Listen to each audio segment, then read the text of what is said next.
Okay, let me start this off by saying that all of the opinions here are mine and mine alone, so if you feel differently, that's perfectly fine. I will not think least of you for it, so please don't think less of me for my opinions.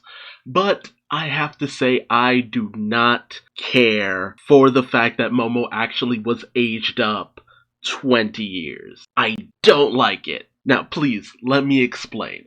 It mostly comes down to the fact that Momo now has entered into a point where there's no going back, basically. And that was already explained by Shinobu, that once he did this, there would be no going back.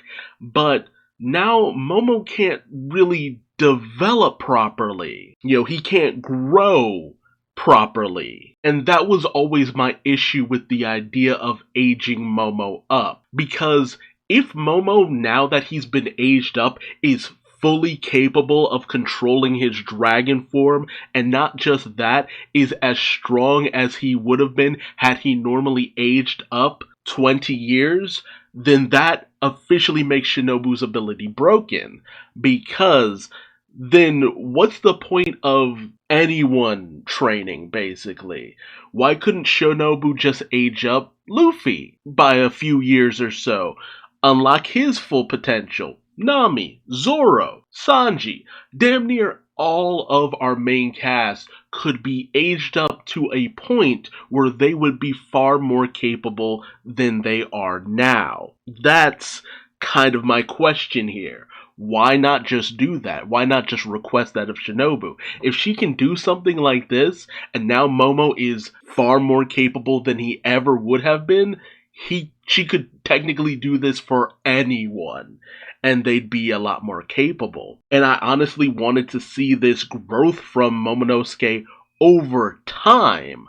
I would have loved it more over time, to see like some future One Piece spin-off, and Momonosuke is older, he's more capable, he's stronger, get a little bit more of an appreciation for him and his character. But with this, I don't know, something about it feels hollow to me because it wasn't earned. It was just, hey Shinobu, come do this thing for me. Momonosuke didn't earn this power, he didn't grow with these abilities, and if now he's able to control himself, I don't know, something about that would feel just weak to me for some reason. And on the offhand, that even though Momonosuke has grown older, he's still not as in control of himself and his facilities, then what was the point of aging himself up? He has no control. If anything, he ends up like maybe rampaging or something like that, causing more destruction than good. Then again, what was the point? He's now more of a liability than he was before. My whole hope for Wano was that, Momonosuke would be on the throne, and then he would have his advisors by his side, and he would be able to properly come into ruling over Wano with time. But with this, it's just like, oh, that's it? Okay, I don't know, it feels weak to me. But at the same time, I can understand it from the perspective of, this was a sacrifice. Momo gave up 20 years of his life in order to be able to help out his people. 20 years of him growing.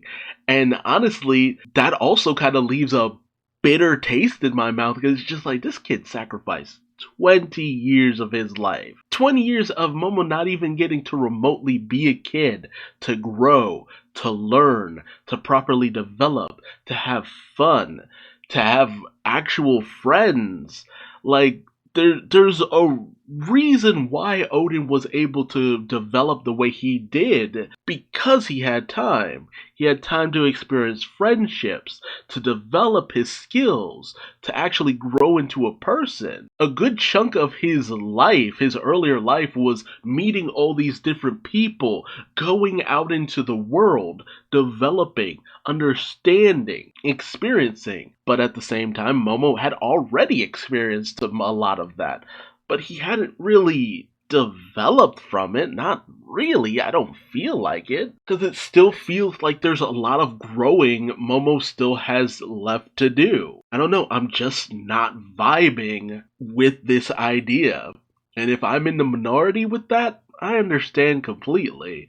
More power to you. It is badass to see Momo in this fully realized dragon form. And it seems like Momo is actually pretty in command of his faculties. He responds to Luffy well enough. I don't know. It feels like cheating to me. And it's a very unfortunate feeling to be so caught up in how I feel about all of this, but it is what it is.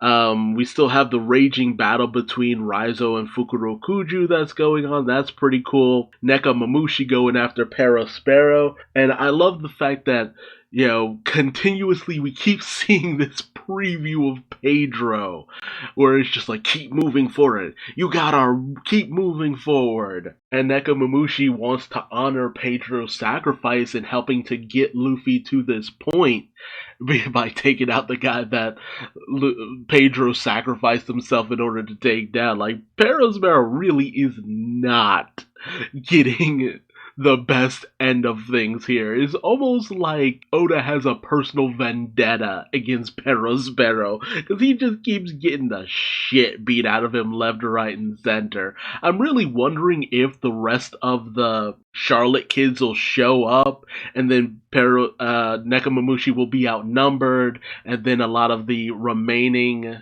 minks will have to come in and do battle against Big Mom's family, the Big Mom Pirates and all that.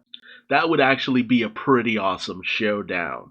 But man, the showdown between Inuarashi and Jack, now that one I'm so excited to see, because I will admit I'm actually kind of saddened that Jack isn't fighting someone a little bit more notable to a certain extent, because I would have loved to have seen Jack go throw down with Jimbei, one of the other, really top Straw Hats at this point. But at the same time, this is retribution for Inuarashi and Nekamamushi and everything that Jack did on Zou, so it makes a lot of sense there, too. But on that note, I would love to see it be more of a tag team, with Nekamamushi and Inuarashi taking on both, maybe Jack and Perospero, but I feel like that's pushing things a little too much. Nekamamushi was very close to Pedro, so him going after Perospero makes sense in that situation, and Inuarashi going after Jack makes sense in what Jack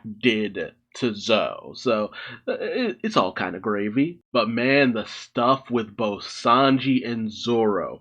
The Sanji stuff is very low-key, so I'll talk about that one first, in the fact that apparently the raid suit that Sanji has been using has seemed to activate whatever was lying dormant within his body. Now, Queen comments that the fact that Sanji can light himself on fire the way that he does seems to be very similar to how King does it, and we get a hint drop that King is something called a Lunarian. That's why he's able to so easily produce flame. But the way King produces flames is he just seems to always have it at his beck and call, whereas Sanji, when he initially conjured flames, he actually had to kind of rev that up. That was something he had to activate to a certain extent. And with the fact that a lot of the Germa have their own various different abilities, the winch, the electricity, the sparking, Reiju's ability is a devil fruit, if I'm not correct. I'm pretty sure we had heard that was a devil fruit. Or maybe that is actually her Vin Smoke ability, poison powers, which, if that's the case, that's actually pretty awesome. Damn, that's pretty cool that you could genetically engineer someone to have that ability.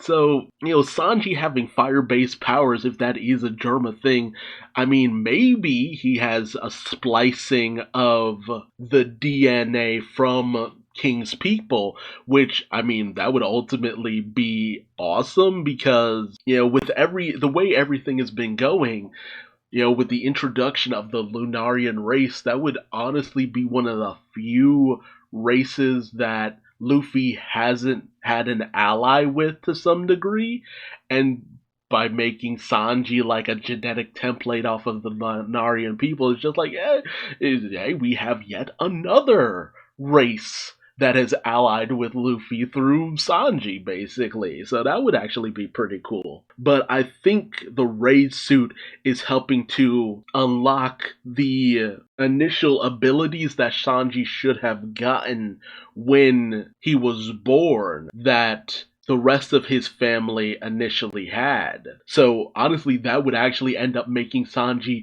even stronger than he was before because of that.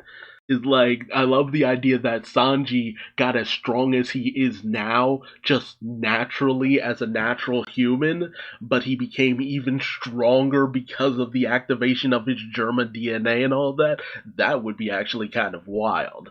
But at the same time, Sanji's always kind of been the odd one out amongst the group because he's so strong, but it's never been made clear why he's so strong.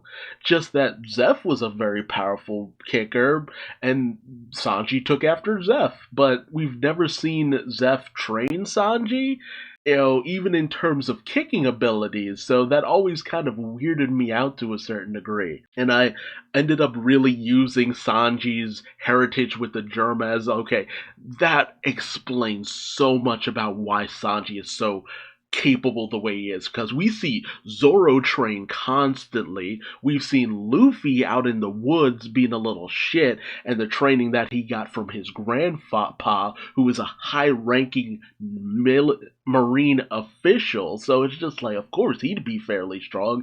Jinbei, he's been in numerous different factions, from the Royal Guard to a pirate on the high seas, and he's clashed with various different people, so of course he's fairly strong. Frank is a friggin' cyborg, and Chopper's part animal, so a lot of the Straw Hat strength, there's a sense of explanation behind it. With Sanji, it's just like, no, Sanji's way too strong, considering that he mostly spends his time in a restaurant on the high seas. It's just like, it feels like we need a little bit more of an explanation as to how strong Sanji got over time, because it was just a little too much. So I really want to have a little bit more of that. But, Marco, thinking back as to the race that King is, Marco seems to be really dead set on King for some reason, and whatever King might be. And it feels like Marco has had this, like, really uncomfortable interest in it to a certain degree, because he's thinking back to what Whitebeard had to say about a race that lived atop the Red Line, aside from Mary Joa, long before Mary Joa was even there, so in the time before the Void Century, when the Red Line was known as the Land of the Gods. So I wonder if King's people have some connection to God Valley and all that. It really makes you wonder. But we also have King's showdown with Zoro, and the way that King's weapon seems to affect things. It seems to have these kind of rivets that is able to grab Zoro's blades and yank them out of his hands, so that's pretty cool. But we also have these spikes that he's able to activate within him, so I think it's starting to be implied that King might be enhanced as well. So I'm really wondering about that, if that might be the case, or if that was a mistranslation, or if Zoro was just talking about King's weapon, because it ends up being that everybody in the Beast Pirates with a sword has some kind of trick mechanism sword. From Sasaki's, spin blade, to Who's Who having this short sword that he uses with his Rokoshiki techniques, to King and his trick mechanism sword. But we find out that King isn't even, like, fully trained in, like, proper sword play. I think he's just self-taught, if nothing else. But Hyogoro and Kawamatsu comment on the fact that Zoro is the striking image of Shimotsuki Ushimaru, who was the previous daimyo of Ringo. And apparently even the way Zoro fights is the same as Ushimaru's. So does that mean Ushimaru used the three sword style? Because the symbol for the Shimotsuki clan is two swords. So I wonder if there's something significant there. As well as the fact that Ushimaru was a descendant of Ryuma, the sword god, so giving a connection to Zoro even more, and Ryuma was a one-eyed samurai. Not to mention, Shimotsuki is the name of the village that Zoro grew up in. So there's definitely some connection going on around here. But what it is anyone's guess, because is Zoro a descendant of the Shimotsuki family? Because you had Shimotsuki Kozaburo, who left Wano 55 years ago, came to the East Blue, established what would become Shimotsuki Village. His son is Kyoshiro, the father of Kuina, the guy who trained Zoro. So there's a definite connection there, but we don't know of any relation between Kuina and Zoro. Was all of the kids in Shimotsuki Village, were they all descendants of Kozaburo? I mean, of relation to, Kozaburo. Like, were they all of relation to Kozaburo? Did he come over with a lot of other Shimotsuki family members? And why did they all leave Ringo? Why did they all leave Wano? There's still a lot of through lines that are very unclear here. Yeah, that's it. I mean, the fact that King's people are called Lunarians, there's definitely a connection with the Brickens, Shandians, and Skypeans, but what it is hard to guess because, like I've said before, their wings don't work. Unlike King's, who seems to fully be in control of his wings, we've never seen any of the other sky races wield fire, but we had those ruins that NL found on the moon that hinted at an ancient moon civilization, but something about King and his Lunarian race seemed to have something a little bit more going on. Is it that he's a pureblood and that's why he's able to use all of these abilities? And why does he have black wings whereas the rest of them have white wings? What is it about King that makes him so different? His race so different. Also, poor Ashura Doji. He's in that area where Jack and Inuarashi are fighting, so I wonder if he'll manage to get up and try to help out, or if he really is just down for the count. We also have Nekomamushi and Perospero throwing down where Wanda and Carrot are, so I wonder if they'll also end up helping out in the fight against Perospero. But honestly, it doesn't feel like they should need the assistance. So we'll just have to wait and see. But all in all, a good chapter. I still have my stupid little gripe. So, if you disagree with me, that's perfectly fine. I trust in Oda. I'm sure it'll be fine ultimately, but I really would have just preferred Momonosuke to just stay little. I have very mixed feelings about it, but that's neither here nor there. Let me know your thoughts in the comments section below.